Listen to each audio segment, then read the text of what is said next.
ਸਤਨਾਮ ਸ੍ਰੀ ਵਾਹਿਗੁਰੂ ਸਾਹਿਬ ਜੀ। ਗਿਆਨ ਧਿਆਨ ਕਿਛ ਕਰਮ ਨਾ ਜਾਣਾ, ਸਾਰ ਨਾ ਜਾਣਾ ਤੇਰੀ। ਸਭ ਤੇ ਵੱਡਾ ਸਤਿਗੁਰ ਨਾਨਕ, ਜਿਨ ਕਲ ਰਾਖੀ ਮੇਰੀ। ਨਾਹਉ ਜਤੀ ਸਤੀ ਨਹੀਂ ਪੜਿਆ, ਮੂਰਖ ਮੁਗਧਾ ਜਨਮ ਭਇਆ। ਪ੍ਰਣਵਤ ਨਾਨਕ ਤਿਨ ਕੀ ਸਰਣਾ, ਜਿਨ ਤੂ ਨਾਹੀ ਵਿਸਰਿਆ। ਸਤਨਾਮ ਸ੍ਰੀ ਵਾਹਿਗੁਰੂ ਜੀ। ਇੱਕ ਓੰਕਾਰ ਸਤਿਗੁਰ ਪ੍ਰਸਾਦ। ਵਾਰਾ ਭਾਈ ਗੁਰਦਾਸ ਜੀ। ਵਾਰ ਪਹਿਲੀ, ਪੌੜੀ ਪਹਿਲੀ। ਨਮਸਕਾਰ ਗੁਰਦੇਵ ਕੋ, ਸਤਨਾਮ ਜਿਸ ਮੰਤਰ ਸੁਣਾਇਆ। ਭਵ ਜਲ ਵਿੱਚੋਂ ਕੱਢ ਕੇ, ਮੁਕਤ ਪਦਾਰਥ ਮਾਹੇ ਸਮਾਇਆ। ਜਨਮ ਮਰਨ ਭਉ ਕੱਟਿਆ, ਸੰਸਾਰ ਰੋਗ ਵਿਜੋਗ ਮਿਟਾਇਆ। ਸੰਸਾਰ ਇਹੋ ਸੰਸਾਰ ਹੈ, ਜਨਮ ਮਰਨ ਵਿੱਚ ਦੁੱਖ ਸਬਾਇਆ। ਜਮ ਦੰਡ ਸਿਰੋਂ ਨਾ ਉਤਰੈ, ਸਾਕਤ ਦੁਰਜਨ ਜਨਮ ਗਵਾਇਆ। ਚਰਨ ਗਹੇ ਗੁਰਦੇਵ ਕੇ, ਸਤ ਸ਼ਬਦ ਦੇ ਮੁਕਤ ਕਰਾਇਆ।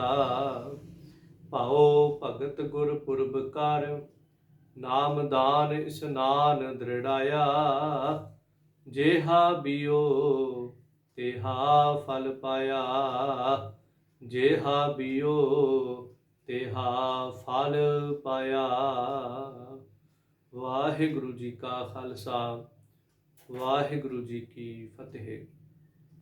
ਸੋ ਗੁਰੂ ਗਰੀਬ ਨਵਾਜ ਪਾਤਸ਼ਾਹ, ਧੰਨ ਦਾਤਾਰ ਸਤਿਗੁਰੂ ਸ਼੍ਰੀ ਗੁਰੂ ਗ੍ਰੰਥ ਸਾਹਿਬ ਜੀ, ਅਕਾਲ ਪੁਰਖ ਪਿਤਾ ਪਰਮੇਸ਼ਰ ਦੀ ਬੇਅੰਤ ਕਿਰਪਾ ਬਖਸ਼ਿਸ਼ ਰਹਿਮਤ ਦੇ ਸਦਕਾ, ਗੁਰੂ ਘਰ ਦੇ ਵੇਦ ਵਿਆਸ ਅਤੀ ਸਤਿਕਾਰਯੋਗ ਧੰਨ ਸਤਿਗੁਰੂ ਗੁਰੂ ਅਰਜਨ ਦੇਵ ਮਹਾਰਾਜ ਜੀ ਦੇ ਅਨੰਨ ਸੇਵਕ ਅਤੇ ਧੰਨ ਸਤਿਗੁਰੂ ਗੁਰੂ ਗ੍ਰੰਥ ਸਾਹਿਬ ਗਰੀਬ ਨਵਾਜ ਪਾਤਸ਼ਾਹ ਜੀ ਦੀ ਅਗਾਧ ਬੁੱਧ ਬਾਣੀ ਦੇ ਲਿਖਾਰੀ ਸਤਿਕਾਰਯੋਗ ਭਾਈ ਗੁਰਦਾਸ ਜੀ ਦੀਆਂ ਪਾਵਨ ਵਾਰਾਂ ਦੀ ਗੁਰੂ ਬਖਸ਼ਿਸ਼ ਰਹਿਮਤ ਦੇ ਸਦਕਾ ਪ੍ਰਾਰੰਭਤਾ ਕਰਨ ਲੱਗੇ ਹਾਂ।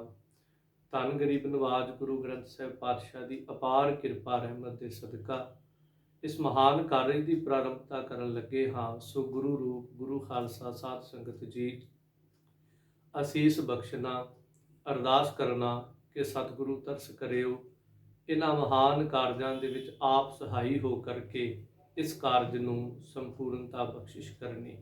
ਸਹਿਬ ਦੇ ਪਾਵਨ ਬਚਨ ਹਨ, ਬਿਗਨ ਨਾ ਕੋ ਲਾਗਤਾ, ਗੁਰ ਪਹਿ ਅਰਦਾਸ, ਰਖਵਾਲਾ ਗੋਬਿੰਦ ਰਾਏ ਭਗਤਨ ਕੀ ਰਾਸ। ਸੋ ਅੱਜ ਭਾਈ ਗੁਰਦਾਸ ਜੀ ਦੀਆਂ ਪਾਵਨ ਵਾਰਾਂ, ਜੋ ਕਾਫੀ ਲੰਬੇਰੇ ਸਮੇਂ ਤੋਂ ਸੰਗਤ ਦਾ ਹੁਕਮ ਸੀ ਕਿ ਭਾਈ ਗੁਰਦਾਸ ਜੀ ਦੀਆਂ ਪਾਵਨ ਵਾਰਾਂ ਦੀ ਕਥਾ ਜੋ ਬਹੁਤ ਘੱਟ ਜਿਹੜੀ ਹੈ ਸਰਵਣ ਕਰਨ ਵਿੱਚ ਮਿਲਦੀ ਹੈ। ਸੋ ਗੁਰਮੁਖਾਂ ਦੇ ਉਤਸ਼ਾਹ, ਆਪ ਸੰਗਤ ਦੇ ਹੁਕਮ ਨੂੰ ਨਿਭਾਉਂਦਿਆਂ ਅਤੇ ਗੁਰਮੁਖਾਂ ਦੇ ਵੱਲੋਂ ਕੀਤੇ ਗਏ ਇਸ ਯਤਨ ਉਪਰਾਲੇ ਦੇ ਸਦਕਾ ਇਸ ਪਾਵਨ ਵਾਰਾਂ ਦੀ ਪ੍ਰਾਰੰਭਤਾ ਕਰਦੇ ਹਾਂ। ਸੋ ਸਭ ਤੋਂ ਪਹਿਲਾਂ ਭਾਈ ਗੁਰਦਾਸ ਜੀ ਦੇ ਪਾਵਨ ਜੀਵਨ ਉੱਤੇ ਕੁਝ ਸਮਾਂ ਕੁਝ ਵਿਚਾਰ ਕਰੀਏ, ਫਿਰ ਉਹਨਾਂ ਦੀ ਜੋ ਪਾਵਨ ਬਾਣੀ ਹੈ ਉਹਦੇ ਨਾਲ ਵਿਚਾਰ ਪ੍ਰਾਰੰਭ ਕਰਾਂਗੇ। ਜਦੋਂ ਭਾਈ ਗੁਰਦਾਸ ਜੀ ਦਾ ਪਾਵਨ ਮੁਬਾਰਕ ਜੀਵਨ ਦੇਖਦੇ ਹਾਂ ਤੇ ਸਿੱਖ ਧਰਮ ਦੇ ਮਹਾਨ ਵਿਦਵਾਨ ਭਾਈ ਸਾਹਿਬ ਭਾਈ ਗੁਰਦਾਸ ਜੀ ਸਭ ਤੋਂ ਪਹਿਲੇ ਉਹ ਮਹਾਨ ਵਿਦਵਾਨ ਹਨ ਜੋ ਗੁਰਮਤਿ ਦੇ ਵਿਆਖਿਆਕਾਰ ਹੋਏ ਹਨ। ਹਾਲਾਂਕਿ ਬਾਬਾ ਬੁੱਢਾ ਜੀ ਵੀ ਬਹੁਤ ਵੱਡੇ ਵਿਦਵਾਨ ਹਨ ਗੁਰੂ ਘਰ ਦੇ, ਪਰ ਭਾਈ ਗੁਰਦਾਸ ਜੀ ਨੇ ਜੋ ਗੁਰਬਾਣੀ ਦੀ ਗੁਰਮਤਿ ਦੀ ਵਿਆਖਿਆ ਕੀਤੀ ਹੈ ਆਪਣੀਆਂ ਵਾਰਾਂ ਦੇ ਵਿੱਚ, ਇਸ ਤੋਂ ਪਹਿਲਾਂ ਬੇਸ਼ੱਕ ਗੁਰੂ ਸ਼ਬਦ ਦੀ ਕਥਾ ਕਰਨ ਵਾਲੇ ਬੇਅੰਤ ਸਰੀਰ ਸਨ, ਪਰ ਭਾਈ ਗੁਰਦਾਸ ਜੀ ਵਰਗੇ ਵਿਆਖਿਆਕਾਰ ਕੋਈ ਨਾ ਹੋ ਸਕੇ। ਸੋ ਇਸ ਤਰ੍ਹਾਂ ਭਾਈ ਸਾਹਿਬ ਜੀ ਦੀਆਂ ਇਹਨਾਂ ਪਾਵਨ ਵਾਰਾਂ ਦੇ ਵਿੱਚੋਂ ਇਤਿਹਾਸ ਦੀ ਜਾਣਕਾਰੀ ਜਿਹੜੀ ਹੈ ਉਹ ਮਿਲਦੀ ਹੈ। ਤੇ ਭਾਈ ਗੁਰਦਾਸ ਜੀ ਦਾ ਜੋ ਪਾਵਨ ਜਨਮ ਹੈ ਉਹ 2 ਕੱਤਕ 1612 ਸੰਮਤ ਨੂੰ ਉਸ ਪਾਵਨ ਨਗਰ, ਜਿਸ ਨਗਰ ਵਿੱਚ ਧੰਨ ਸਤਿਗੁਰੂ ਗੁਰੂ ਅਮਰਦਾਸ ਮਹਾਰਾਜ ਜੀ ਵੀ ਟਿਕੇ ਨੇ, ਭਾਵ ਬਾਸਰ ਕੇ, ਉਸ ਪਾਵਨ ਧਰਤੀ ਦੇ ਉੱਤੇ ਭਾਈ ਗੁਰਦਾਸ ਜੀ ਦਾ ਜਨਮ ਹੈ। ਰਿਸ਼ਤੇ ਦੇ ਵਿੱਚ ਭਾਈ ਸਾਹਿਬ ਜੀ ਧੰਨ ਗੁਰੂ ਅਮਰਦਾਸ ਮਹਾਰਾਜ ਜੀ ਦੇ ਭਤੀਜੇ ਲੱਗਦੇ ਨੇ ਅਤੇ ਬਾਣੀ ਕੇ ਬੋਹਿਤ ਧੰਨ ਗੁਰੂ ਅਰਜਨ ਦੇਵ ਮਹਾਰਾਜ ਜੀ ਦੇ ਸਤਿਕਾਰਯੋਗ ਮਾਮਾ ਜੀ ਲੱਗਦੇ ਹਨ। ਜਦੋਂ ਭਾਈ ਗੁਰਦਾਸ ਜੀ ਦੇ ਪੰਥਕ ਕਾਰਜਾਂ ਦੇ ਵੱਲ ਝਾਤ ਮਾਰਦੇ ਹਾਂ ਤਾਂ ਛੋਟੀ ਹੀ ਆਰਬਲਾ, ਛੋਟੀ ਉਮਰ ਦੇ ਵਿੱਚ ਹੀ ਭਾਈ ਗੁਰਦਾਸ ਗੁਰੂ ਅਮਰਦਾਸ ਮਹਾਰਾਜ ਜੀ ਦੀ ਹਜ਼ੂਰੀ ਚਰਨ ਸ਼ਰਨ ਦੇ ਵਿੱਚ ਹਾਜ਼ਰ ਨੇ। ਇੰਝ ਕਹਿ ਸਕਦੇ ਕਿ ਭਾਈ ਸਾਹਿਬ ਜੀ ਦੇ ਜੀਵਨ ਦੀ ਜਿਹੜੀ ਮੁੱਢਲੀ ਪਰਵਰਿਸ਼ ਹੈ, ਜਦੋਂ ਬਚਪਨ ਤੋਂ ਜਵਾਨੀ ਦੇ ਵਿੱਚ ਪ੍ਰਵੇਸ਼ ਕਰਨਾ ਹੈ, ਤੇ ਆਪਾਂ ਸੰਸਾਰਕ ਲੋਕ ਇਸ ਗੱਲ ਨੂੰ ਬੜੀ ਭਲੀ ਭਾਂਤ ਸਮਝਦੇ ਹਾਂ ਕਿ ਬਚਪਨ ਦੇ ਵਿੱਚ ਜੋ ਸੰਸਕਾਰ ਬਣਦੇ ਨੇ ਉਹ ਜਵਾਨੀ ਦੇ ਵਿੱਚ ਅਤੇ ਬਜ਼ੁਰਗੀ ਦੇ ਵਿੱਚ ਸਾਡੇ ਨਾਲ ਨਿਭਦੇ ਨੇ। ਇੱਥੋਂ ਤੱਕ ਕਹਿ ਦਈਏ ਕਿ ਬਚਪਨ ਦੇ ਸੰਸਕਾਰ ਜੇ ਕਮਾ ਲਏ ਜਾਣ ਤਾਂ ਅੰਤਲੇ ਸਮੇਂ ਵੀ ਸਾਡੇ ਫੁਰਨੇ ਦੇ ਵਿੱਚ ਉਹ ਨਿਭਦੇ ਨੇ। ਤਾਂ ਭਾਈ ਸਾਹਿਬ ਜੀ ਦੀ ਜੋ ਬਚਪਨ ਦੀ ਅਵਸਥਾ ਸੀ ਉਹ ਸਾਰੀ ਗੁਰੂ ਅਮਰਦਾਸ ਮਹਾਰਾਜ ਜੀ ਦੀ ਦੇਖ ਰੇਖ ਦੇ ਹੇਠ ਗੁਜ਼ਰਦੀ ਹੈ। ਗੁਰੂ ਅਮਰਦਾਸ ਮਹਾਰਾਜ ਕੋਲ ਰਹਿ ਕਰਕੇ ਬਾਣੀ ਪੜ੍ਹੀ ਹੈ, ਗੁਰਮਤਿ ਦੇ ਮੁੱਢਲੇ ਅਸੂਲ ਸਿੱਖੇ ਨੇ। ਇੰਝ ਕਹਿ ਦਈਏ ਬਾਣੀ ਨੂੰ ਪੜ੍ਹਿਆ ਹੈ, ਬਾਣੀ ਨੂੰ ਕਮਾਇਆ ਹੈ। ਧੰਨ ਸਤਿਗੁਰੂ ਗੁਰੂ ਅਮਰਦਾਸ ਮਹਾਰਾਜ ਜੀ ਦੀ ਪਾਵਨ ਸੇਵਾ ਦੇ ਵਿੱਚ ਹਾਜ਼ਰ ਹੋ ਕਰਕੇ ਸਿੱਖੀ ਦੇ ਅੰਦਰ ਜਾਂ ਸਿੱਖ ਧਰਮ ਦੇ ਅੰਦਰ ਭਾਈ ਗੁਰਦਾਸ ਜੀ ਨੇ ਪ੍ਰਵੇਸ਼ ਕੀਤਾ ਹੈ।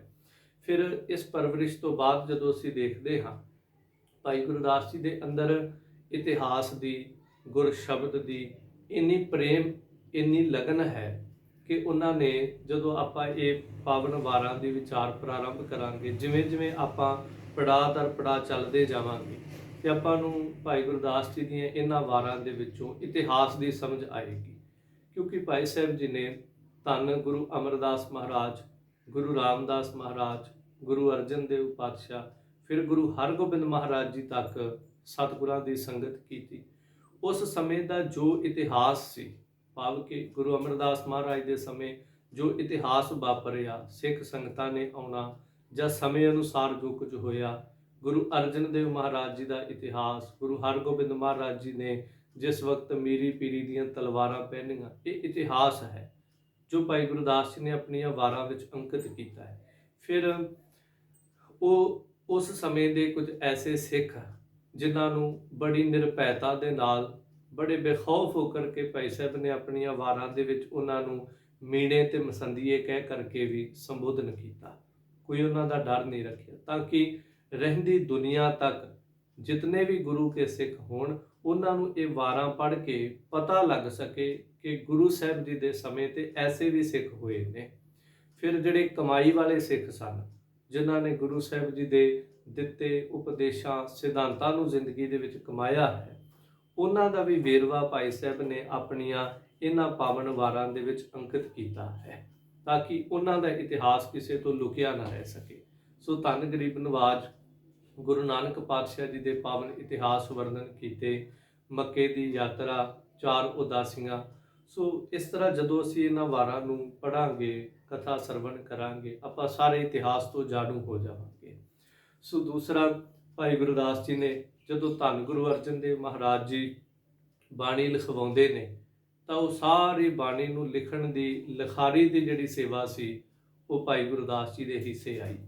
ਜਦੋਂ ਅਸੀਂ ਦੇਖਦੇ ਹਾਂ ਇਤਿਹਾਸ ਦੇ ਵਿੱਚ ਉਹ ਲੋਕ, ਜਿਵੇਂ ਮਿਹਰਵਾਨ ਪੁੱਤਰ ਪ੍ਰਿਥੀਏ ਕਾ, ਬਾਬਾ ਪ੍ਰਿਥੀ ਚੰਦ ਦਾ ਪੁੱਤਰ ਮਿਹਰਵਾਨ, ਉਹ ਆਪਣੇ ਵੱਲੋਂ ਕੁਝ ਸ਼ਬਦ ਲਿਖਦਾ ਤੇ ਲਿਖਣ ਤੋਂ ਬਾਅਦ ਉਹਨਾਂ ਦੇ ਥੱਲੇ ਨਾਨਕ ਪਦ ਲਿਖ ਦਿੰਦਾ ਹੈ, ਤਾਂ ਕਿ ਦੁਨੀਆ ਨੂੰ ਭੁਲੇਖਾ ਪੈ ਜਾਵੇ ਕਿ ਇਹ ਬਾਣੀ ਜਿਹੜੀ ਹੈ ਗੁਰੂ ਨਾਨਕ ਪਾਤਸ਼ਾਹ ਦੀ ਹੈ।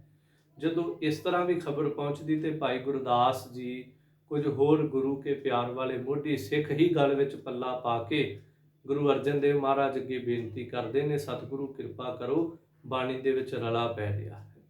ਸੋ ਐਸੇ ਕਾਰਜ, ਫਿਰ ਜਿਸ ਦਿਨ ਅਕਾਲ ਤਖਤ ਸਾਹਿਬ ਜੀ ਦੀ ਨੀਂਹ ਰੱਖੀ ਗਈ ਤਾਂ ਧੰਨ ਗੁਰੂ ਹਰਗੋਬਿੰਦ ਮਹਾਰਾਜ ਨੇ ਜਦੋਂ ਇਹ ਹੁਕਮ ਕੀਤਾ, ਇਤਿਹਾਸ ਦੇ ਬੋਲ ਨੇ, ਕਿਸੇ ਰਾਜ ਨਹਿ ਹਾਥ ਲਗਾਇਓ, ਬੁੱਢੇ ਔਰ ਗੁਰਦਾਸ ਬਣਾਇਓ, ਕਿ ਹੋਰ ਕੋਈ ਵੀ ਰਾਜ ਮਿਸਤਰੀ ਜਿਹੜਾ ਸੀ, ਕੋਈ ਮਜ਼ਦੂਰ ਉਹਦੇ ਵਿੱਚ ਨਹੀਂ ਲੱਗਾ, ਕੇਵਲ ਬਾਬਾ ਬੁੱਢਾ ਜੀ ਅਤੇ ਭਾਈ ਗੁਰਦਾਸ ਜੀ ਨੇ ਇਹ ਸਾਰੀ ਸੇਵਾ ਜਿਹੜੀ ਸੀ ਇਹ ਕੀਤੀ ਹੈ। ਸੋ ਇਸ ਤਰ੍ਹਾਂ ਜਦੋਂ ਆਪਾਂ ਇਹਨਾਂ ਪਾਵਨ ਵਾਰਾਂ ਨੂੰ ਪੜ੍ਹਾਂਗੇ, ਭਾਈ ਸਾਹਿਬ ਜੀ ਦੀਆਂ ਇਹ ਵਾਰਾਂ ਜਿਹੜੀਆਂ ਨੇ ਇਹ ਠੇਠ ਪੰਜਾਬੀ ਦੇ ਵਿੱਚ ਹਨ। ਹਾਲਾਂਕਿ ਇਸ ਤੋਂ ਅਗਲੀ ਜਿਹੜੀ ਰਚਨਾ ਕਵਿਤ ਸਵਈਏ, ਗੁਰੂ ਕਿਰਪਾ ਕਰੇ ਆਪਾਂ ਉਹ ਵੀ ਕਥਾ ਸਰਵਣ ਕਰਾਂਗੇ, ਤਾਂ ਉਹ ਪਾਵਨ ਜੋ ਉਚਾਰਨ ਕੀਤੀਆਂ ਹੋਈਆਂ ਕਵਿਤ ਸਵਈਏ ਹਨ ਉਹ ਭਾਈ ਸਾਹਿਬ ਜੀ ਨੇ ਫਾਰਸੀ ਬ੍ਰਿਜ ਭਾਸ਼ਾ ਜਿਹੜੀ ਹੈ ਉਹਦੇ ਵਿੱਚ ਲਿਖਿਆ ਹੈ, ਪਰ ਵਾਰਾਂ ਜਿਹੜੀਆਂ ਉਹ ਠੇਠ ਪੰਜਾਬੀ ਦੇ ਵਿੱਚ ਹਨ। ਜਦੋਂ ਭਾਈ ਸਾਹਿਬ ਦੀ ਇਸ ਰਚਨਾ ਨੂੰ ਪੜ੍ਹਦੇ ਹਾਂ ਤਾਂ ਇਹਦੇ ਵਿੱਚੋਂ ਸਿੱਖ ਦੇ ਅੰਦਰ ਗੁਰੂ ਦਾ ਪ੍ਰੇਮ ਪੈਦਾ ਹੁੰਦਾ ਹੈ, ਗੁਰੂ ਦੇ ਪ੍ਰਤੀ ਅਥਾਹ ਸ਼ਰਧਾ ਪੈਦਾ ਹੁੰਦੀ, ਉਹਦੇ ਅੰਦਰ ਗੁਰਮੁਖੀ ਦੀ ਅਗੰਮੀ ਸੂਝ-ਬੂਝ ਜਿਹੜੀ ਉਹ ਜਨਮ ਲੈਂਦੀ ਹੈ, ਉਹਦੇ ਅੰਦਰ ਗੁਰੂ ਦੇ ਉੱਤੇ ਦ੍ਰਿੜਤਾ ਆਉਂਦੀ ਹੈ। ਜਿੱਥੇ ਉਹ ਇਤਿਹਾਸ ਨੂੰ ਜਾਣਦਾ ਹੈ ਉੱਥੇ ਇਹ ਸਾਰੇ ਗੁਣ ਉਹਦੇ ਵਿੱਚ ਆਉਂਦੇ ਤੇ ਇਹਦੇ ਨਾਲ ਨਾਲ ਉਹ ਫਿਰ ਵਿਦਵਾਨ ਬਣਦਾ ਹੈ। ਕਿਉਂਕਿ ਸਿੱਖ ਜਗਤ ਅੰਦਰ ਜਦੋਂ ਕੋਈ ਕਥਾ ਵਾਰਤਾ ਸਿੱਖਦਾ ਹੈ ਜਾਂ ਪੜ੍ਹਦਾ ਹੈ ਤਾਂ ਸਭ ਤੋਂ ਪਹਿਲਾਂ ਉਹਨੂੰ ਕਿਹਾ ਜਾਂਦਾ ਤੂੰ ਭਾਈ ਗੁਰਦਾਸ ਜੀ ਦੀਆਂ ਵਾਰਾਂ ਪੜ੍ਹ। ਕਿਉਂ ਪੜ੍ਹੀਏ? ਤਾਂ ਉੱਥੇ ਫਿਰ ਨਾਲ ਇਹ ਸ਼ਬਦ ਕਿਹਾ ਜਾਂਦਾ ਹੈ, ਜਦੋਂ ਇਤਿਹਾਸ ਪੜ੍ਹੀਏ, ਧੰਨ ਗੁਰੂ ਗੁਰੂ ਅਰਜਨ ਦੇਵ ਮਹਾਰਾਜ ਨੇ ਆਸੀਸ ਵੀ ਦਿੱਤੀ ਸੀ ਭਾਈ ਸਾਹਿਬ ਜੀ ਨੂੰ ਕਿ ਤੁਹਾਡੀ ਇਹ ਜਿਹੜੀ ਰਚਨਾ ਹੈ, ਇਹ ਜਿਹੜੀਆਂ ਵਾਰਾਂ ਹੈ, ਇਹ ਬਾਣੀ ਦੀ ਕੁੰਜੀ ਹਨ। ਜਿਵੇਂ ਆਪਾਂ ਜਾਣਦੇ ਹਾਂ ਕੁੰਜੀ ਬੇਸ਼ੱਕ ਛੋਟੀ ਜੀ ਹੁੰਦੀ ਹੈ ਕਿਉਂਕਿ ਤਾਲਾ ਕਿੰਨਾ ਵੱਡਾ ਹੁੰਦਾ ਹੈ, ਪਰ ਕੁੰਜੀ ਜਿਹੜੀ ਹੈ, ਚਾਬੀ ਜਿਹੜੀ ਜਿਹਨੂੰ ਆਪਾਂ ਕੀ ਕਹੀਏ, ਉਹ ਓਨੀ ਵੱਡੀ ਨਹੀਂ ਹੁੰਦੀ, ਪਰ ਤਾਲੇ ਨੇ ਖੁੱਲ੍ਹਣਾ ਆਖਰ ਉਸ ਕੁੰਜੀ ਦੇ ਨਾਲ ਹੀ ਹੁੰਦਾ ਹੈ।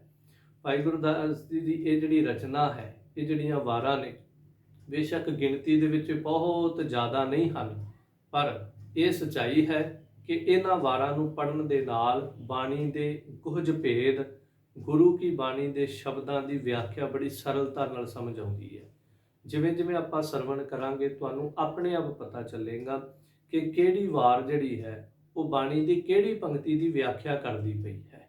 ਗੁਰਬਾਣੀ ਦੇ ਐਸੇ ਸ਼ਬਦ ਜਿਨ੍ਹਾਂ ਦੇ ਅਰਥ ਖੋਲ੍ਹਣੇ ਬੜੇ ਕਠਿਨ ਸਨ, ਤਾਂ ਭਾਈ ਸਾਹਿਬ ਜੀ ਦੀਆਂ ਇਹਨਾਂ ਵਾਰਾਂ ਦੇ ਵਿੱਚੋਂ ਬੜੀ ਸਰਲਤਾ ਨਾਲ ਉਹਨਾਂ ਦੇ ਅਰਥ ਜਿਹੜੇ ਉਹ ਸਪਸ਼ਟ ਹੋ ਜਾਂਦੇ ਨੇ। ਸੋ ਇਸ ਤਰ੍ਹਾਂ ਭਾਈ ਸਾਹਿਬ ਜੀ ਨੇ ਆਪਣੀ ਇਹ ਰਚਨਾ ਜਿਹੜੀ ਹੈ ਗੁਰਮਤਿ ਦਾ ਪ੍ਰਚਾਰ ਪ੍ਰਸਾਰ ਕਰਦਿਆਂ ਆਗਰੇ ਦੇ ਵਿੱਚ ਰਹੇ, ਫਿਰ ਬਨਾਰਸ ਕਾਸ਼ੀ ਦੇ ਵਿੱਚ ਵੀ ਭਾਈ ਸਾਹਿਬ ਜੀ ਰਹੇ। ਸੋ ਇਹ ਕਹਿ ਦਈਏ ਇਹਨਾਂ ਪ੍ਰਚਾਰ ਕੀਤਾ ਭਾਈ ਸਾਹਿਬ ਨੇ ਗੁਰਸਿੱਖੀ ਦਾ। ਅੱਜ ਵੀ ਆਗਰੇ ਦੇ ਵਿੱਚ ਜਾਂ ਬਨਾਰਸ ਦੇ ਵਿੱਚ ਜਿਹੜੀ ਸਿੱਖੀ ਹੈ ਉਹ ਭਾਈ ਗੁਰਦਾਸ ਜੀ ਦੇ ਪ੍ਰਚਾਰ ਤੇ ਪ੍ਰਸਾਰ ਦੇ ਸਦਕਾ ਹੈ।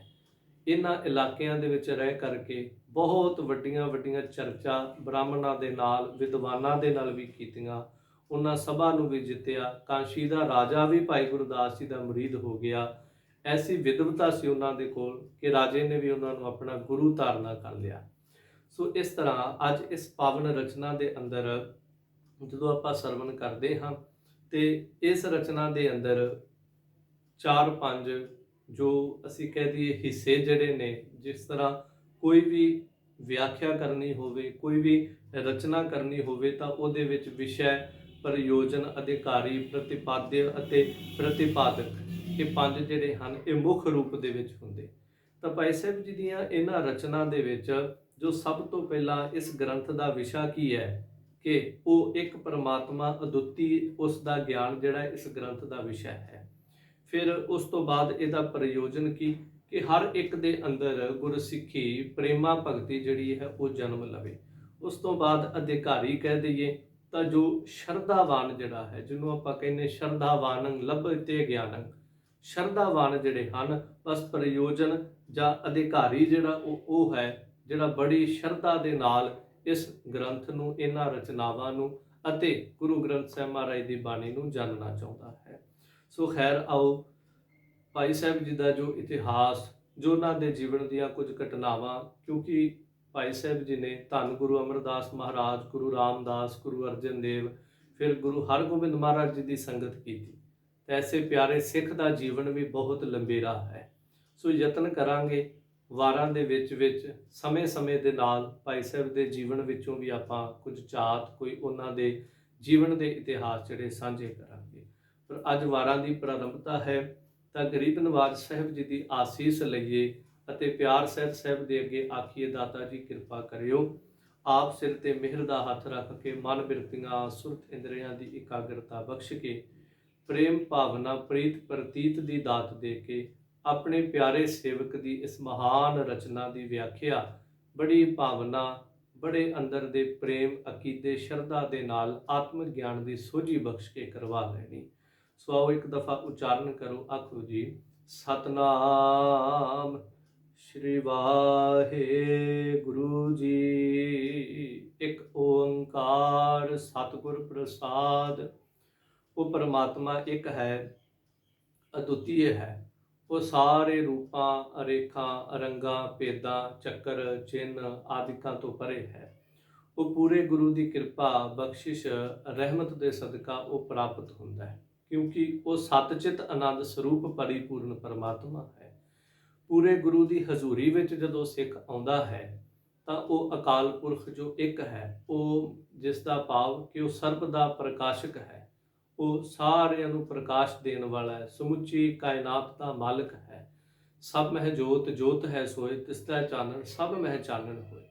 ਜਦੋਂ ਫਿਰ ਗੁਰੂ ਦੀ ਸ਼ਰਨ ਵਿੱਚ ਸਿੱਖ ਆ ਕੇ ਘਾਲ ਕਮਾਈ ਕਰਦਾ ਹੈ, ਮੁਸ਼ੱਕਤ ਕਰਦਾ ਹੈ, ਮਿਹਨਤ ਕਰਦਾ ਹੈ, ਤਾਂ ਗੁਰੂ ਫਿਰ ਸਿੱਖ ਦੀ ਬਾਹ ਪਕੜਦਾ, ਉਂਗਲੀ ਪਕੜਦਾ, ਉਸ ਮਾਰਗ ਤੇ ਲੈ ਕਰਕੇ ਤੁਰਦਾ ਹੈ ਤੇ ਗੁਰੂ ਉਸ ਅਕਾਲ ਪੁਰਖ ਪਰਮੇਸ਼ਰ ਦੇ ਘਰ ਤੱਕ ਪਹੁੰਚਾ ਦਿੰਦਾ ਹੈ। ਇਸ ਲਈ ਸਤਿਗੁਰ ਪ੍ਰਸਾਦ, ਪੂਰੇ ਗੁਰੂ ਦੀ ਕਿਰਪਾ, ਬਖਸ਼ਿਸ਼, ਰਹਿਮਤ, ਸਵੱਲੀ ਨਿਗਾਹ ਦੇ ਨਾਲ ਉਹ ਪਰਿਪੂਰਨ ਪਰਮਾਤਮਾ ਜਿਹੜਾ ਉਹਦੀ ਪ੍ਰਾਪਤੀ ਹੁੰਦੀ ਹੈ। ਸੋ ਪਹਿਲੀ ਇਸ ਪਾਵਨ ਵਾਰ ਦੀ ਪਹਿਲੀ ਪੌੜੀ ਦੇ ਅੰਦਰ ਭਾਈ ਸਾਹਿਬ ਜੀ ਨੇ ਜੋ ਜ਼ਿਕਰ ਕੀਤਾ ਹੈ, ਅਕਾਲ ਪੁਰਖ ਰੂਪ ਧੰਨ ਗੁਰੂ ਨਾਨਕ ਦੇਵ ਮਹਾਰਾਜ ਜੀ ਦਾ ਮੰਗਲਾਚਰਨ ਹੈ। ਕਿਉਂਕਿ ਪਹਿਲੀ ਪੌੜੀ ਦੇ ਅੰਦਰ ਸਿਰਫ ਗੁਰੂ ਨਾਨਕ ਪਾਤਸ਼ਾਹ ਦਾ ਮੰਗਲਾਚਰਨ ਹੈ। ਕੱਲ ਨੂੰ ਕੋਈ ਐਸਾ ਸੋਚੇ ਕਿ ਗੁਰੂ ਅੰਗਦ ਦੇਵ ਮਹਾਰਾਜ ਦਾ ਮੰਗਲ ਕਿਉਂ ਨਹੀਂ ਕੀਤਾ ਨਾਲ, ਗੁਰੂ ਅਮਰਦਾਸ ਮਹਾਰਾਜ ਦਾ ਮੰਗਲ ਕਿਉਂ ਨਹੀਂ ਕੀਤਾ ਨਾਲ।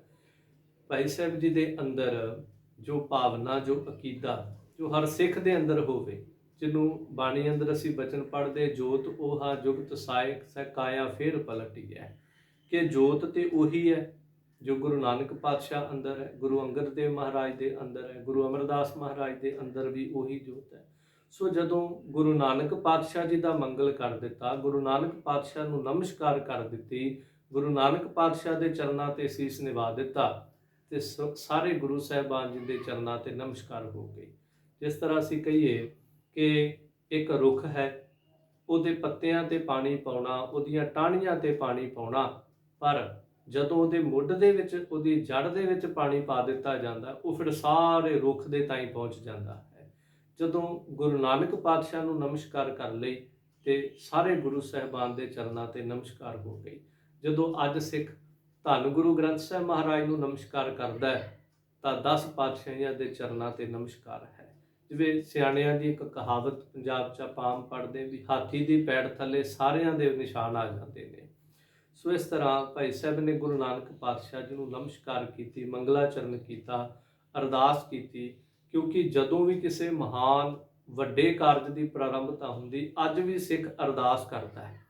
ਅਸੀਂ ਵੀ ਗੁਰੂ ਕਿਰਪਾ ਨਾਲ ਅਰਦਾਸ ਕਰਕੇ ਇਸ ਕਾਰਜ ਦੀ ਪ੍ਰਾਰੰਭਤਾ ਕੀਤੀ। ਆਪਾਂ ਆਮ ਜਦੋਂ ਵੀ ਕੋਈ ਕਾਰਜ ਕਰਦੇ ਹਾਂ, ਪ੍ਰਾਰੰਭਤਾ ਤੇ ਅਰਦਾਸ ਕਰਦੇ। ਸਿੱਖ ਨੂੰ ਹੁਕਮ ਵੀ ਕਲਗੀਧਰ ਪਾਤਸ਼ਾਹ ਜੀ ਦਾ ਵੀ ਸਿੱਖ ਐਸੇ ਸਾਰੇ ਕਾਰਜਾਂ ਦੀ ਪ੍ਰਾਰੰਭਤਾ ਤੇ ਅਰਦਾਸ ਕਰੇ। ਸੋ ਇੱਕ ਅਰਦਾਸ ਰੂਪ ਦੇ ਵਿੱਚ ਵੀ ਇਹ ਪਹਿਲੀ ਪੌੜੀ ਹੈ। ਸੋ ਜ਼ਿਕਰ ਕਰਦੇ ਨੇ, ਨਮਸਕਾਰ ਗੁਰਦੇਵ ਕੋ ਸਤਨਾਮ ਜਿਸ ਮੰਤਰ ਸੁਣਾਇਆ। ਵਾਹਿਗੁਰੂ ਜੀ ਕਿਰਪਾ ਕਰਨ। ਭਾਈ ਗੁਰਦਾਸ ਜੀ ਜ਼ਿਕਰ ਕਰਦੇ, ਉਸ ਗੁਰੂਦੇਵ ਸਰੂਪ ਧੰਨ ਸਤਿਗੁਰੂ ਗੁਰੂ ਨਾਨਕ ਦੇਵ ਮਹਾਰਾਜ ਨੂੰ ਨਮਸਕਾਰ ਹੈ। ਕੈਸੀ ਨਮਸਕਾਰ ਤੇ ਕਿਉਂ ਨਮਸਕਾਰ? ਕਿਉਂਕਿ ਜਦੋਂ ਵੀ ਆਪਾਂ ਕਿਸੇ ਦੇ ਚਰਨਾਂ ਤੇ ਝੁਕਦੇ ਹਾਂ, ਉਹਦੇ ਕੁਝ ਕਾਰਨ ਨੇ।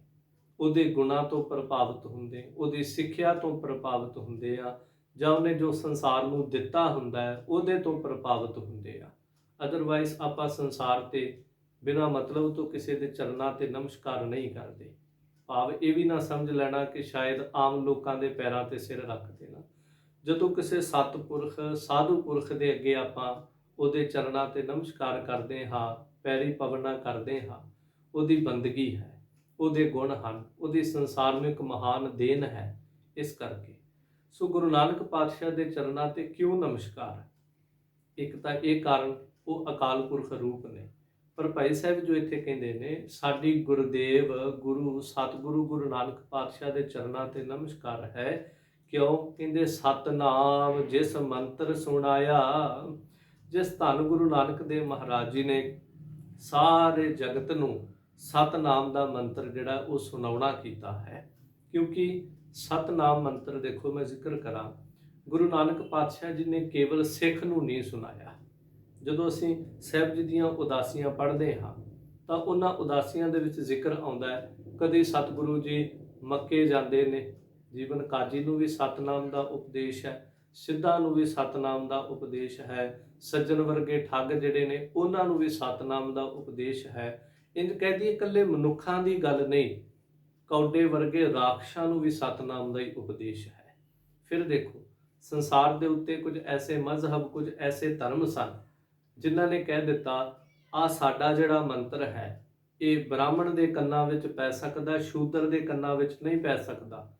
ਪਰ ਧੰਨ ਗੁਰੂ ਨਾਨਕ ਪਾਤਸ਼ਾਹ ਨੂੰ ਨਮਸਕਾਰਾਂ ਕਰੀਏ, ਜਿਨ੍ਹਾਂ ਦਾ ਉਪਦੇਸ਼ ਜਿਹੜਾ ਸੀ ਖੱਤਰੀ ਬ੍ਰਾਹਮਣ ਸੂਦ ਵੈਸ ਉਪਦੇਸ਼ ਚੌਹ ਵਰਨਾ ਕਉ ਸਾਂਝਾ। ਗੁਰੂ ਨਾਨਕ ਪਾਤਸ਼ਾਹ ਕੀਰਤਨ ਕਰਦੇ ਨੇ, ਕਦੀ ਇਹ ਨਹੀਂ ਕਿਹਾ ਇਸ ਸ਼ਬਦ ਨੂੰ ਸੁਣਨ ਦਾ ਅਧਿਕਾਰੀ ਕੇਵਲ ਸਿੱਖ ਹੈ, ਜੋ ਵੀ ਬਹਿ ਜਾਂਦਾ ਹੈ। ਸੋ ਇੱਥੋਂ ਤੱਕ ਵੀ ਕਹਿ ਦੇਵਾਂ, ਇਕੱਲੇ ਮਨੁੱਖਾਂ ਨੂੰ ਹੀ ਨਹੀਂ ਸੁਣਾਇਆ, ਇੱਥੇ ਤਾਂ ਗੁਰੂ ਨਾਨਕ ਪਾਤਸ਼ਾਹ ਜੰਗਲਾਂ 'ਚ ਬਹਿ ਕੇ ਕੀਰਤਨ ਕਰਦੇ ਨੇ ਮੇਰੇ ਸਾਹਿਬ, ਤਾਂ ਉਦੋਂ ਸਤਿਗੁਰਾਂ ਦੇ ਅੱਗੇ ਆ ਕਰਕੇ ਜੰਗਲ ਦੇ ਹਿਰਨ ਮਿਰਗ ਆਦਿਕ ਬੈਠੇ ਹੋਏ ਨੇ, ਸੱਪ ਬਹਿ ਜਾਂਦੇ ਨੇ, ਉਹ ਸੱਪ ਜਿਹੜੇ ਇੱਕ ਛਿਨ ਨਹੀਂ ਟਿਕਦੇ, ਉਹ ਵੀ ਆਪਣੇ ਫਨ ਜਿਹੜੇ ਜ਼ਮੀਨ ਤੇ ਖਿਲਾਰ ਕੇ ਟਿਕ ਜਾਂਦੇ ਨੇ। ਹਿਰਨ ਵੀ ਆਪਣੇ ਸਿਰ ਝੁਕਾ ਕੇ ਬਹਿ ਜਾਂਦੇ ਨੇ। ਉਹ ਜੰਗਲ ਦੇ ਖੁੰਖਾਰ ਜਾਨਵਰ ਵੀ ਗੁਰੂ ਨਾਨਕ ਪਾਤਸ਼ਾਹ ਦਾ ਕੀਰਤਨ ਸੁਣ ਕੇ, ਭਾਈ ਮਰਦਾਨੇ ਦੀ ਰਬਾਬ ਨੂੰ ਸੁਣ ਕੇ ਮੰਤਰ ਮੁਗਧ ਹੋ ਕਰਕੇ ਬਹਿ ਜਾਂਦੇ। ਕਹਿਣ ਦਾ ਭਾਵ ਜੜ ਜਿਹੜੇ ਉਹ ਚੇਤਨ ਹੋ ਜਾਂਦੇ ਨੇ, ਰੁੱਖ ਜਿਹੜੇ ਨੇ ਉਹ ਵੀ ਸੁਣਨ ਲੱਗਦੇ ਨੇ, ਤੇ ਚੇਤਨ ਜਿਹੜੇ ਨੇ ਉਹ ਜੜ ਹੋ ਕਰਕੇ ਐਨ ਟਿਕ ਕੇ ਗੁਰੂ ਕੀ ਬਾਣੀ ਨੂੰ ਸੁਣਦੇ ਨੇ। ਸੋ ਇਸ ਲਈ ਜਦੋਂ ਪਸ਼ੂ ਪ੍ਰੇਤ ਮੁਗਧ ਕਉ ਤਾਰੇ ਪਾਹਣ ਪਾਰ ਉਤਾਰੇ, ਗੁਰੂ ਸਾਹਿਬ ਜੀ ਨੇ ਬੇਅੰਤ ਜੀਵਾਂ ਤੇ ਬਖਸ਼ਿਸ਼ ਕੀਤੀ ਹੈ। ਤਾਂ ਭਾਈ ਸਾਹਿਬ ਕਹਿੰਦੇ ਸਤਨਾਮ ਜਿਸ ਮੰਤਰ ਸੁਣਾਇਆ, ਜਿਸ ਪੂਰੇ ਗੁਰੂ ਨੇ ਰਹਿਮਤ ਦੇ ਘਰ ਵਿੱਚ ਆ ਕਰਕੇ ਸਾਡੇ ਕਲਯੁਗੀ ਜੀਵਾਂ ਦੇ ਕਲਿਆਣ ਹਿੱਤ ਸਾਨੂੰ ਸਤਨਾਮ ਦਾ ਮੰਤਰ ਜਿਹੜਾ ਸੀ ਉਹ ਸੁਣਾਇਆ ਹੈ। ਮੰਤਰ ਦੇ ਅਰਥ ਬਹੁਤ ਹਨ। ਮੰਤਰ ਇੱਕ ਸ਼ਬਦ ਵੀ ਹੈ। ਮੰਤਰ ਦਾ ਅਰਥ ਹੈ ਸਲਾਹ, ਕਿਉਂਕਿ ਜਦੋਂ ਆਪਾਂ ਕਹਿੰਦੇ ਮੰਤਰੀ, ਮੰਤਰੀ ਦਾ ਅਰਥ ਸਲਾਹ ਦੇਣ ਵਾਲਾ ਹੁੰਦਾ ਸੀ, ਸਲਾਹਕਾਰ। ਸੋ ਇੱਕ ਤਾਂ ਸਤਨਾਮ ਮੰਤਰ, ਗੁਰੂ ਕਾ ਸ਼ਬਦ ਵੀ। ਫਿਰ ਜਦੋਂ ਮੰਤਰ ਦਾ ਅਰਥ ਸਲਾਹ ਕਰਾਂ ਤਾਂ ਸਤਿਗੁਰੂ ਗੁਰੂ ਨਾਨਕ ਪਾਤਸ਼ਾਹ ਨੂੰ ਨਮਸਕਾਰ, ਉਹਨਾਂ ਨੇ ਇਸ ਸ਼ਬਦ ਦੇ ਰਾਹੀਂ ਸਾਨੂੰ ਉਹ ਸਲਾਹ ਦਿੱਤੀ ਹੈ ਜਿਸ ਦੇ ਨਾਲ ਅਸੀਂ ਇਸ ਭਵਜਲ ਸਾਗਰ ਦੀਆਂ ਵਾਸ਼ਨਾ ਚੋਂ ਨਿਕਲ ਕੇ ਪਰਮਾਤਮਾ ਤੱਕ ਪਹੁੰਚ ਜਾ ਸਕਦੇ। ਕਿਉਂਕਿ ਜਦੋਂ ਆਪਾਂ ਕਿਸੇ ਨੂੰ ਸਲਾਹ ਦਿੰਦੇ, ਭਾਈ ਤੂੰ ਆਹ ਕੰਮ ਜਿਹੜਾ ਇੰਜ ਕਰ ਲਾ, ਜਦੋਂ ਆਪਾਂ ਉਹਨੂੰ ਚੰਗਾ ਰਾਹ ਦੱਸਦੇ ਨੇ, ਚੰਗੀ ਸਲਾਹ ਦੇ ਦਿੰਦੇ, ਉਹ ਸਹੀ ਮੰਜ਼ਿਲ ਤੇ ਪਹੁੰਚ ਜਾਂਦਾ ਹੈ। ਗਲਤ ਸਲਾਹਾਂ ਵਾਲੇ ਸਹੀ ਮੰਜ਼ਿਲਾਂ ਤੇ ਨਹੀਂ ਪਹੁੰਚਦੇ। ਸੋ ਇੱਕ ਇਹ ਸ਼ਬਦ ਦੇ ਅੰਦਰ ਸਤਿਗੁਰਾਂ ਨੇ ਜੀਵਨ ਦਾ ਸਹੀ ਰਸਤਾ ਦਿਖਾ ਕੇ ਸਾਨੂੰ ਸਲਾਹ ਦਿੱਤੀ ਹੈ ਕਿ ਪ੍ਰਾਣੀ ਤੂੰ ਆਇਆ ਲਾਹਾ ਲੈਣ, ਲੱਗਾ ਕਿਤ ਕੋ ਫਕੜੇ, ਸਭ ਮੁਕਤੀ ਚੱਲੀ ਰਹਿਣ। ਸੋ ਕਿਰਪਾਲੂ ਸਤਿਗੁਰਾਂ ਦੇ ਚਰਨਾਂ ਤੇ ਨਮਸਕਾਰ ਹੈ, ਜਿਨ੍ਹਾਂ ਨੇ ਸਾਨੂੰ ਜੀਵਾਂ ਨੂੰ ਸਤਨਾਮ ਦਾ ਮੰਤਰ ਸੁਣਾਇਆ। ਫਿਰ ਹੋਰ ਕੀ ਰਹਿਮਤ ਕੀਤੀ, ਭਵ ਜਲ ਵਿੱਚੋਂ ਕੱਢ ਕੇ ਮੁਕਤ ਪਦਾਰਥ ਮਾਹੇ ਸਮਾਇਆ। ਇਸ ਭੈਦਾਇਕ ਸੰਸਾਰ ਸਮੁੰਦਰ ਦੇ ਵਿੱਚੋਂ ਕੱਢ ਕੇ ਕਿਰਪਾ ਕੀਤੀ। ਇਸ ਨਾਮ ਨੂੰ ਜਪਣ ਦਾ ਫਲ ਕੀ ਪ੍ਰਾਪਤ ਹੋਇਆ ਕਿ ਮੁਕਤ ਪਦਾਰਥ ਮਾਹੇ ਸਮਾਇਆ। ਉਹ ਮੁਕਤ ਪਦਾਰਥ ਜੀਵਨ ਮੁਕਤ ਅਵਸਥਾ ਵਿੱਚ ਸਮਾ ਗਏ, ਜਿਨ੍ਹਾਂ ਨੇ ਗੁਰੂ ਕੇ ਸ਼ਬਦ ਨੂੰ ਜਪ ਲਿਆ। ਕਿਉਂਕਿ ਭਵ ਜਲ ਸੰਸਾਰ, ਭੈਦਾਇਕ ਸੰਸਾਰ ਸਮੁੰਦਰ ਹੈ, ਭੈ ਰੂਪੀ ਜਲ ਦੇ ਨਾਲ ਭਰਿਆ ਹੋਇਆ ਹੈ। ਛਿਣ ਛਿਣ ਕਰਕੇ ਡਰਦਾ ਹੈ ਮਨੁੱਖ। ਕੋਈ ਕਿਸੇ ਤੋਂ ਡਰ ਰਿਹਾ, ਕੋਈ ਪਦਾਰਥਾਂ ਤੋਂ ਡਰ ਰਿਹਾ, ਕੋਈ ਮਾਇਆ ਤੋਂ ਡਰ ਰਿਹਾ, ਕੋਈ ਵਿਸ਼ਿਆਂ ਤੋਂ ਡਰ ਰਿਹਾ। ਕਿਉਂਕਿ ਦੇਖੋ, ਉਦਾਹਰਨ ਦੇ ਤੌਰ ਤੇ ਕਹਾਂ ਤਾਂ ਹੁਣ ਇੱਕ ਐਸਾ ਮਨੁੱਖ ਹੈ ਜਿਹੜਾ ਜੰਗਲਾਂ ਦੇ ਵਿੱਚ ਬੈਠਾ ਹੈ, ਨਾ ਉੱਥੇ ਉਹਦਾ ਕੋਈ ਦੁਸ਼ਮਣ ਹੈ, ਨਾ ਉੱਥੇ ਉਹਦੇ ਕੋਲ ਕੋਈ ਮਾਇਆ ਹੈ ਜਿਸ ਮਾਇਆ ਤੋਂ ਡਰੇ, ਨਾ ਉਹਦੇ ਕੋਲ ਕੋਈ ਘਰ ਹੈ ਵੀ ਕੋਈ ਲੁੱਟ ਨਾ ਲਵੇ, ਨਾ ਉਹਦੇ ਕੋਲ ਸੋਨਾ ਚਾਂਦੀ, ਨਾ ਉਹਨੂੰ ਚੋਰ ਦਾ ਡਰ, ਨਾ ਉਹਨੂੰ ਡਾਕੂਆਂ ਦਾ ਡਰ। ਫਿਰ ਵੀ ਉਹਨੂੰ ਕਾਮ ਦਾ ਡਰ ਹੈ, ਕਿਤੇ ਨਾ ਕਿਤੇ ਉਹਨੂੰ ਮੌਤ ਦਾ ਵੀ ਡਰ ਹੈ। ਕਿਤੇ ਨਾ ਕਿਤੇ ਉਹਨੂੰ ਮਨ ਦੀ ਭਟਕਣਾ ਦਾ ਵੀ ਡਰ ਹੈ। ਬੜੇ ਡਰ ਹਨ ਸਾਡੇ ਅੰਦਰ, ਮੈਂ ਕਈ ਦਫਾ ਇਹਦਾ ਜ਼ਿਕਰ ਕਰਦਾ। ਸੋ ਇਸ ਕਰਕੇ ਸਤਿਗੁਰਾਂ ਨੇ ਕੀ ਕੀਤਾ, ਜਿਹਨੇ ਨਾਮ ਨੂੰ ਜਪਿਆ ਉਹਨੂੰ ਭਵ ਜਲ, ਭੈ ਰੂਪੀ ਜਲ ਨਾਲ ਭਰੇ ਸੰਸਾਰ ਸਮੁੰਦਰ ਦੇ ਵਿੱਚੋਂ ਕੱਢ ਕੇ ਰੁੜੇ ਜਾਂਦਿਆਂ ਨੂੰ ਮੁਕਤ ਪਦਾਰਥ, ਮੁਕਤੀ ਰੂਪ ਭਾਵ ਜੀਵਨ ਮੁਕਤ ਅਵਸਥਾ ਦੇ ਵਿੱਚ ਸਮਾ ਦਿੱਤਾ ਹੈ। ਜਨਮ ਮਰਨ ਭਉ ਕਟਿਆ, ਸੰਸਾਰ ਰੋਗ ਵਿਜੋਗ ਮਿਟਾਇਆ। ਫਿਰ ਤਰਸ ਕੀਤਾ ਹੈ ਇਸੇ ਨਾਮ ਦੇ ਸਦਕਾ ਜਨਮ ਤੇ ਮਰਨ ਦਾ ਭਉ, ਕਿਉਂਕਿ ਇਹ ਵੀ ਇੱਕ ਬਹੁਤ ਵੱਡਾ ਡਰ ਹੈ। ਜੰਮਣਾ ਵੀ ਡਰ ਹੈ, ਮਰਨਾ ਵੀ ਬੜਾ ਵੱਡਾ ਡਰ ਹੈ। ਮਰਨਾ ਇੰਨਾ ਕੁ ਵੱਡਾ ਡਰ ਹੈ, ਇਹ ਮਰਨ ਵਾਲਾ ਡਰ ਇਕੱਲੇ ਮਨੁੱਖ ਦੇ ਅੰਦਰ ਨਹੀਂ। ਤੁਸੀਂ ਇੱਕ ਛੋਟੀ ਜਿਹੀ ਕੀੜੀ ਤੁਰੀ ਜਾਂਦੀ ਹੋਵੇ, ਉਹਦੇ ਮੂੰਹ ਦੇ ਵਿੱਚ ਆਟੇ ਦਾ ਦਾਣਾ ਹੋਵੇ, ਤੁਸੀਂ ਉਹਨੂੰ ਫੜਨ ਦੀ ਕੋਸ਼ਿਸ਼ ਕਰੋ। ਹਾਲਾਂਕਿ ਮੈਂ ਕਈ ਦਫਾ ਸੋਚਦਾ, ਉਹਨੂੰ ਪਤਾ ਵੀ ਹੋਏਗਾ ਕਿ ਜਿੱਡੇ ਜਿੱਡੇ ਦੇ ਹੱਥ ਨੇ, ਇਹ ਮੇਰੇ ਮੂੰਹ ਵਿੱਚੋਂ ਆਟੇ ਦਾ ਦਾਣਾ ਨਹੀਂ ਖਿੱਚ ਸਕੇਗਾ। ਕਿੱਥੇ ਖਿੱਚ ਲੋਗੇ ਤੁਸੀਂ? ਕੀੜੀ ਫੜੋਗੇ ਕਿ ਉਹਦੇ ਚ ਮੂੰਹ ਚੋਂ ਛੋਟਾ ਜਿਹਾ ਆਟੇ ਦਾ ਦਾਣਾ ਖਿੱਚੋਗੇ? ਪਰ ਉਹ ਕਿਉਂ ਡਰਦੀ? ਲੁੱਟਣ ਲਈ ਤਾਂ ਉਹਦੇ ਕੋਲ ਕੁਝ ਹੈ ਨਹੀਂ ਜਿਹੜਾ ਅਸੀਂ ਲੁੱਟ ਲਵਾਂਗੇ। ਜੇ ਇਹ ਸੋਚੇ ਵੀ ਮੇਰੇ ਤੋਂ ਇਹਨੇ ਲੁੱਟ ਤਾਂ ਕੁਝ ਸਕਣਾ ਨਹੀਂ, ਫਿਰ ਮੈਂ ਇਹ ਤੋਂ ਕਿਉਂ ਡਰਾਂ? ਉਹਨੂੰ ਇੱਕ ਮੌਤ ਦਾ ਡਰ ਹੈ, ਇਹ ਆਪਣੀਆਂ 2 ਉਂਗਲਾਂ 'ਚ ਲੈ ਕੇ ਮੈਨੂੰ ਮਸਲ ਦੇਵੇਗਾ। ਸੋ ਇਸ ਤਰ੍ਹਾਂ ਭਾਵ ਛੋਟੇ ਤੋਂ ਛੋਟਾ ਜੀਵ, ਵੱਡੇ ਤੋਂ ਵੱਡਾ ਜੀਵ, ਉਹਦੇ ਅੰਦਰ ਮੌਤ ਦਾ ਡਰ ਹੈ। ਸਾਡੇ ਸਾਰਿਆਂ ਦੇ ਅੰਦਰ ਹੈ। ਜਿਤਨੇ ਸੰਸਾਰੀ ਗੁਰ ਸ਼ਬਦ ਤੋਂ ਹਾਲੇ ਕਮਾਈ ਤੋਂ ਹੀ ਨੇ ਹਾਂ। ਜਿਹੜਾ ਕਮਾਈ ਕਰ ਗਿਆ ਉਹਨੂੰ ਤੇ ਫਿਰ ਸੰਸਾਰ ਦਾ, ਇਹ ਸਰੀਰ ਦਾ ਠਿਕਰਾ ਤੋੜਨ ਲੱਗਿਆ ਕੋਈ ਭੈ ਨਹੀਂ ਹੈ। ਸੋ ਜਨਮ ਮਰਨ ਦਾ ਭਉ ਜਿਹੜਾ ਉਹ ਗੁਰੂ ਨੇ ਕਿਰਪਾ ਕਰਕੇ ਕੱਟ ਦਿੱਤਾ। ਸੰਸਾਰ ਰੋਗ ਵਿਜੋਗ ਮਿਟਾਇਆ, ਅਤੇ ਮਾਨਸਿਕ ਰੋਗ ਜਿਹੜਾ ਸੀ, ਫਿਰ ਰੱਬੀ ਵਿਛੋੜਾ ਜਿਹੜਾ ਸੀ, ਇਹ ਵਿਛੋੜੇ ਦਾ ਜਿਹੜਾ ਅੰਦਰ ਸੰਸਾ ਪਿਆ ਹੋਇਆ ਸੀ। ਕਈ ਪ੍ਰਕਾਰ ਦੇ ਸੰਸੇ ਹਨ, ਅੱਗੇ ਚੱਲ ਕੇ ਆਪਾਂ ਜ਼ਰੂਰ ਇਹ ਵਿਚਾਰਾ ਖੋਲ੍ਹ ਕੇ ਕਰਾਂਗੇ। ਸੋ ਇੱਕ ਵਿਜੋਗ ਦਾ ਅਰਥ ਪਰਮੇਸ਼ਰ ਦੇ ਨਾਲੋਂ ਪਿਆ ਹੋਇਆ ਸਾਡਾ ਜਿਹੜਾ ਵਿਛੋੜਾ ਹੈ, ਜਿਹੜਾ ਕੋਈ ਅੱਜ ਨਹੀਂ ਪਿਆ, ਕੋਈ ਇੱਕ ਜਨਮ ਦਾ ਵਿਛੋੜਾ ਨਹੀਂ। ਜਿਹਨੂੰ ਗੁਰੂ ਕੀ ਬਾਣੀ ਅੰਦਰ ਭਗਤਾਂ ਦੇ ਬਚਨ ਪੜ੍ਹਦੇ ਹੋ, ਬਹੁਤ ਜਨਮ ਵਿਛੁਰੇ ਥੇ ਮਾਤੋ, ਇਹੋ ਜਨਮ ਤੁਮਾਰੇ ਲੇਖੇ, ਕਹਿ ਰਵਿਦਾਸ ਆਸ ਲਗ ਜੀਵੋ, ਚਿਰ ਭਇਓ ਦਰਸ਼ਨ ਦੇਖੇ। ਕਿ ਅੱਜ ਦੇ ਨਹੀਂ ਅਸੀਂ ਵਿਛੜੇ ਹਾਂ, ਬੜੇ ਲੰਬੇਰੇ ਅਰਸੇ ਤੋਂ ਤੇਰੇ ਨਾਲ ਵਿਛੋੜਾ ਹੈ। ਸੋ ਗੁਰੂ ਨੇ ਤਰਸ ਕੀਤਾ, ਇਸ ਸਤਨਾਮ ਮੰਤਰ ਨੂੰ ਦੇ ਕਰਕੇ ਸਿੱਖ ਨੂੰ ਕੀ ਕੀਤਾ, ਉਹਦੇ ਅੰਦਰੋਂ ਜਨਮ ਮਰਨ ਦਾ ਡਰ ਖਤਮ ਕਰਕੇ ਤੇ ਸਰੀਰ ਦੇ ਰੋਗ, ਮਾਨਸਿਕ ਰੋਗ ਆਦਿਕ ਇਹਨਾਂ ਰੋਗਾਂ ਦਾ, ਫਿਰ ਰੱਬੀ ਵਿਛੋੜੇ ਦਾ ਸੰਸਾ ਡਰ ਜਿਹੜਾ ਸੀ ਉਹਨਾਂ ਨੂੰ ਮਿਟਾ ਦਿੱਤਾ। ਸੰਸਾ ਇਹੋ ਸੰਸਾਰ ਹੈ, ਜਨਮ ਮਰਨ ਵਿੱਚ ਦੁੱਖ ਸਬਾਇਆ। ਫਿਰ ਭਾਈ ਸਾਹਿਬ ਜ਼ਿਕਰ ਕਰਦੇ ਕਿ ਸਾਰਾ ਸੰਸਾਰ ਜਿਹੜਾ ਇਹ ਸੰਸੇ ਦਾ ਰੂਪ ਹੈ। ਕਿਉਂਕਿ ਸੰਸਾ ਕੀ ਹੈ? ਇੱਕ ਭਰਮ ਪੈਦਾ ਹੋ ਜਾਣਾ। ਸੋ ਜੰਮਣ ਮਰਨ ਜਿਹੜਾ ਹੈ, ਇਹ ਵੀ ਸਾਰਾ ਇਸੇ ਦੁੱਖ ਦੇ ਵਿੱਚੋਂ ਹੀ ਹੈ। ਜਦੋਂ ਸੰਸਾਰ ਦੇ ਵਿੱਚ ਸੰਸੇ ਪੈਦਾ ਹੋ ਜਾਂਦੇ ਨੇ, ਕਈ ਪ੍ਰਕਾਰ ਦੇ ਸੰਸੇ ਹਨ। ਸੋ ਸੰਸਾ ਇਹੋ ਸੰਸਾਰ, ਸੰਸਾਰ ਦੇ ਵਿੱਚ ਤਾਂ ਸੰਸੇ ਹੈ ਨਹੀਂ। ਸੰਸਾਰ ਵੀ ਆਪਣੇ ਆਪ ਦੇ ਵਿੱਚ ਬਹੁਤ ਵੱਡਾ ਇੱਕ ਸੰਸਾ ਹੈ, ਇੱਕ ਭਰਮ ਬਣਿਆ ਹੋਇਆ। ਜਿਸ ਤਰ੍ਹਾਂ ਰੱਸੀ ਦੇ ਵਿੱਚ ਸੱਪ ਨੇ ਚਮਕਣਾ, ਬਸ ਚਮਕਦਾ ਹੋਇਆ ਰੇਤ ਹਿਰਨ ਨੂੰ ਇੱਕ ਪਾਣੀ ਦਾ ਭੁਲੇਖਾ ਪਾ ਜਾਣਾ, ਸੰਸਾ ਹੀ ਹੈ ਉਹਦੇ ਅੰਦਰ, ਉਹਨੂੰ ਭਰਮ ਕਹਿ ਲਈਏ। ਸੋ ਇਸੇ ਤਰ੍ਹਾਂ ਇਹ ਸਾਰਾ ਸੰਸਾਰ ਜਿਹੜਾ ਸੰਸੇਵਤ ਹੈ, ਤੇ ਇਹਦੇ ਵਿੱਚ ਜਨਮ ਮਰਨ ਦੇ ਬਹੁਤ ਸਾਰੇ ਦੁੱਖ ਹਨ। ਤੇ ਗੁਰੂ ਨੇ ਕਿਰਪਾ ਕੀਤੀ ਹੈ, ਜ਼ਿਕਰ ਕਰਦੇ ਜਮ ਦੰਡ ਸਿਰੋਂ ਨਾ ਉਤਰੈ, ਸਾਕਤ ਦੁਰਜਨ ਜਨਮ ਗਵਾਇਆ। ਹੁਣ ਇੱਕ ਤਾਂ ਉਹ ਨੇ ਜਿਨ੍ਹਾਂ ਨੂੰ ਸਤਿਗੁਰਾਂ ਨੇ ਤਰਸ ਕਰਕੇ ਸਤਨਾਮ ਦਾ ਮੰਤਰ ਸੁਣਾ ਦਿੱਤਾ। ਹੁਣ ਇੱਕ ਉਹ ਨੇ ਜਿਨ੍ਹਾਂ ਨੇ ਸਾਰੀ ਜ਼ਿੰਦਗੀ ਨਾ ਸੁਣਿਆ, ਨਾ ਗੁਰੂ ਤੋਂ ਮੰਤਰ ਲਿਆ, ਤੇ ਨਾ ਉਹਨੂੰ ਕਮਾਇਆ। ਇਹ ਤਿੰਨੇ ਹੀ ਕੰਮ ਨਾ ਜ਼ਿੰਦਗੀ 'ਚ ਕੀਤੇ। ਹੁਣ ਉਹ ਕੈਸੇ ਪੁਰਖ ਨੇ? ਤਾਂ ਭਾਈ ਸਾਹਿਬ ਜੀ ਕਹਿੰਦੇ ਨੇ ਸਾਕਤ ਦੁਰਜਨ, ਖੋਟੇ ਪੁਰਖ ਜਿਹੜੇ ਹਨ, ਦੁਰਮਤ ਦੇ ਧਾਰਨੀ ਜਿਹੜੇ ਹਨ, ਖੋਟੀ ਬੁੱਧੀ ਵਾਲੇ ਜਿਹੜੇ ਹਨ। ਫਿਰ ਸਾਕਤ ਪੁਰਖ ਜਿਹੜੇ ਹਨ, ਜਿਹਨੂੰ ਗੁਰੂ ਕੀ ਬਾਣੀ ਅੰਦਰ ਭਗਤ ਦੀ ਜ਼ਿਕਰ ਕਰਦੇ, ਕਬੀਰ ਸਾਕਤ ਤੇ ਸੂਕਰ ਭਲਾ, ਰਾਖੈ ਆਛਾ ਗਾਓ, ਉਹ ਸਾਕਤ ਬਪੁਰਾ ਮਰ ਗਿਆ, ਕੋਈ ਨਾ ਲਹਿ ਨਾਉ।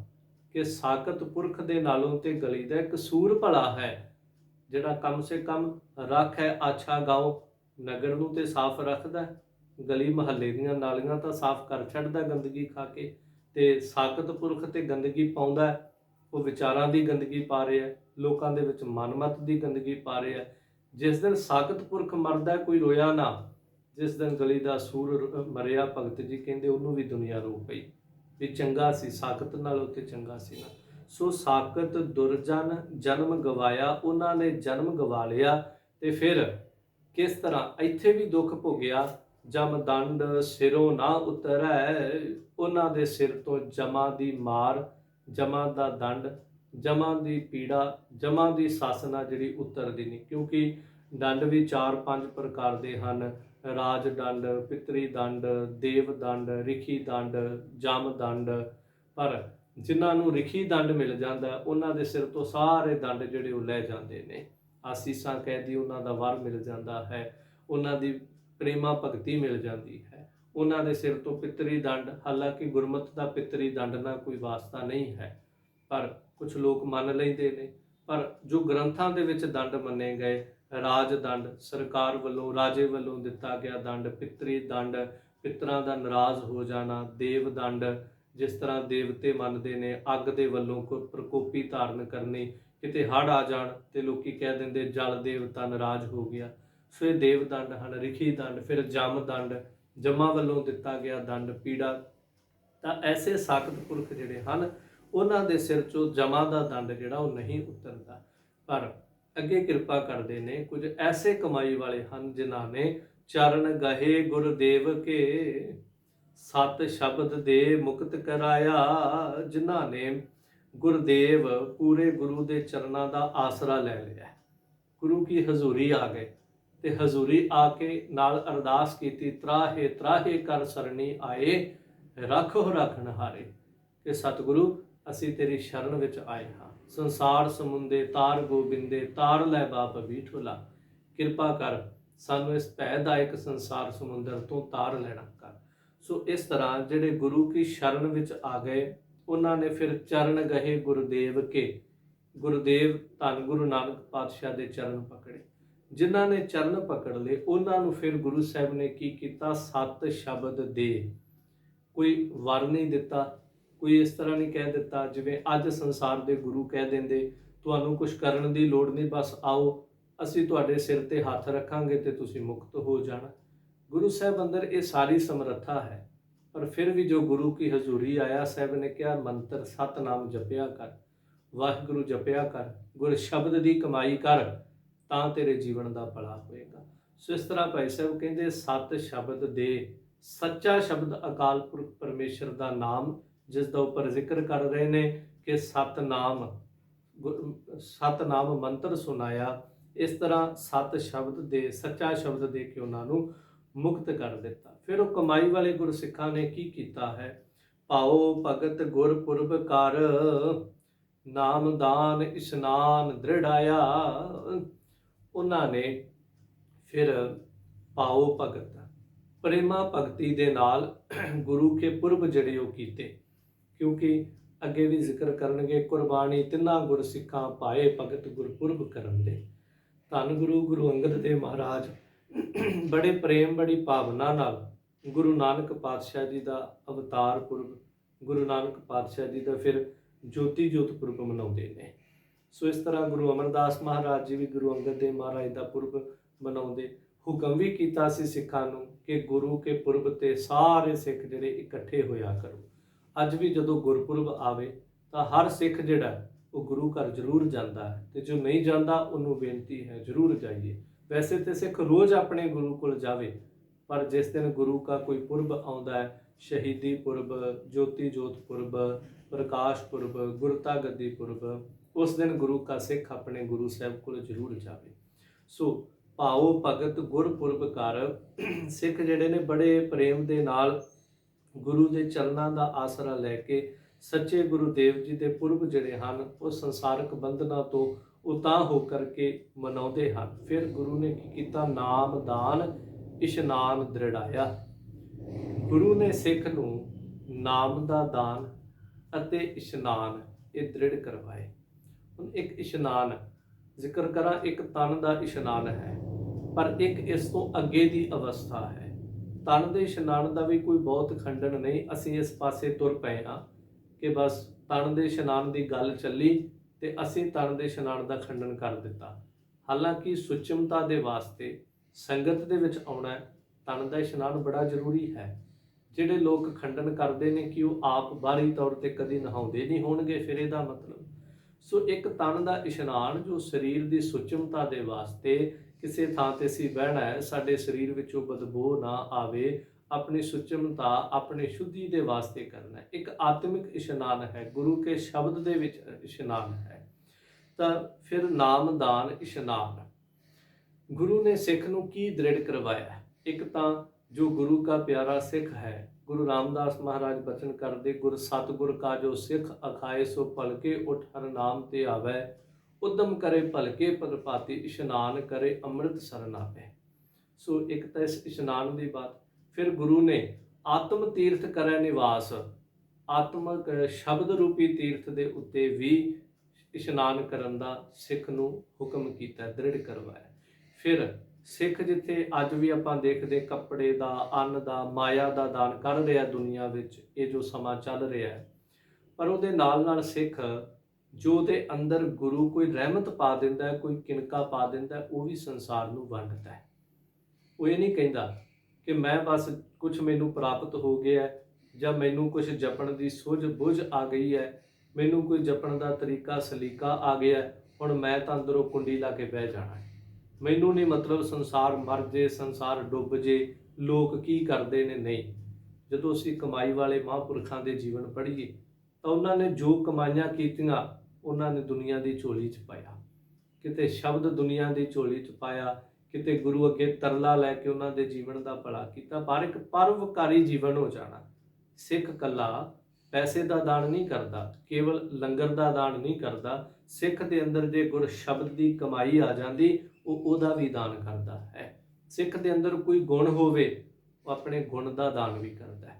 दुनिया कुछ भी किसी को सिखाना होवे, फीसा मंगती, सिख के कोल कोई गुण होवे तो सिख की करता है, किसी गरीब को गुण दे देंदा है, क्योंकि उहदे गुरु का हुक्म है सिख दे सानू सारियां नू विद्या विचारी तां पर उपकारी। जे तेरे कोल विद्या का कोई विचार, गुरु ने तरस कीता तेरे अंदर विद्या है, परोपकारी, कोई परोपकार कर जिंदगी के अंदर। सो नाम दान इशनान दृढ़ आया।